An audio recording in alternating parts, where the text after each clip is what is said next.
សួស្តីបងប្អូនទាំងអស់គ្នាវិលត្រឡប់មកជួបជាមួយនឹង vlog វីដេអូថ្មីរបស់ខ្ញុំទៀតហើយដែល vlog របស់ខ្ញុំនេះគឺខ្ញុំបានថតកាលពីខ្ញុំបានទៅចូលរួមជាមួយនឹងពិព័រណ៍ស្នាដៃនិងសិល្បៈរបស់និស្សិតនៃសាកលវិទ្យាល័យ Rufa ដែលធ្វើកាលពីមុនចូលឆ្នាំខ្មែរគឺនៅពាក់កណ្ដាលខែ4ដោយសារតែរវល់ពេកអត់បានកាត់វីដេអូអញ្ចឹងទៅក៏ត្រឹមតែឆ្លៀតបានកាត់ថ្ងៃនេះដោយសារស្ដាយវីដេអូទស្សនភាពដូចបងប្អូនទាំងអស់គ្នាបានឃើញអញ្ចឹងគឺស្នាដៃរបស់និស្សិតនៅសាកលវិទ្យាល័យ Rufa គឺមានប្លែកច្រើនមែនទែនមានសិល្បៈគំនូរសិល្បៈសូនរូបសិល្បៈដូចជាផ្ទាំងដែលរចនាឡើងដោយដែកលួសអីនេះទាំងអស់គ្នាមានសិល្បៈចម្រៀងសិល្បៈតែងនិពន្ធអីផ្សេងហ្នឹងអ្នកទាំងអស់គ្នាគឺមានច្រើនមួយហើយជាពិសេសនោះគឺមានសិល្បៈស្ថាបត្យកម្មអីចឹងណាហើយដូចរូបនេះចឹងគឺធ្វើឡើងអំពីគ្រឿងខ្ចៅខ្ចងម៉ូតូដែលយើងបោះចោលណា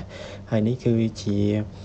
សិល្បៈដូរតន្ត្រីអ្នកទាំងអស់គ្នាឧបករណ៍ពិណដែលយើងកម្រឃើញដែរហើយក្រៅពីហ្នឹងនេះគឺមានសិល្បៈដូចជាត្រដូចជាចាប៉ីដូចជាអីផ្សេងហ្នឹងដែលជាប្រភេទឧបករណ៍តន្ត្រីមានស្គរដៃមានអីមានច្រើនមានច្រើនមែនតើនិយាយទៅគឺយើងដែលមិនបានសិក្សាពីផ្នែកហ្នឹងគឺយើងអត់បានឃើញទេហើយដូចជាសម្លៀកបំពាក់នេះជាដើមគឺសម្លៀកបំពាក់រៀបអាពាហ៍ពិពាហ៍តាំងពីជំនាន់ដូចជាជំនាន់ទុំទាវគឺជំនាន់ហ្នឹងគឺស្លៀកពាក់របៀបអញ្ចឹងអ្នកទាំងអស់គ្នាហើយនេះជាសិល្បៈសូនរូបដូចជាការស្មូនឆ្នាំងស្មូនអីហ្នឹងមានច្រើនណាស់ប្លែកភ្នែកហើយខ្ញុំស្ដាយវីដេអូហ្នឹងដោយ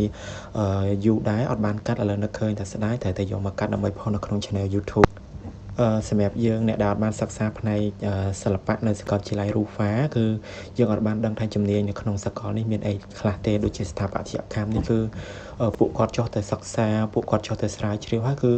សាងសង់ធ្វើក្រងនៃការសាងសង់ព្រះវិហារអីឡើងនឹងមកវិញ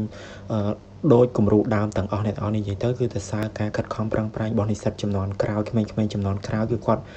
ខិតខំសិក្សាខ្លាំងមែនទែនខ្ញុំនៅតែសង្ឃឹមថាកម្ពុជា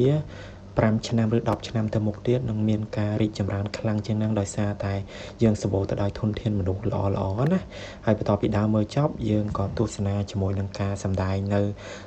ការច្រៀងចម្រៀងក៏ដូចជាការសម្ដែងនៅសិល្បៈបុរាណផ្សេងទៀតអញ្ចឹងសូមអ្នកនរគ្នាទស្សនាវីដេអូខ្ញុំទាំងអស់គ្នា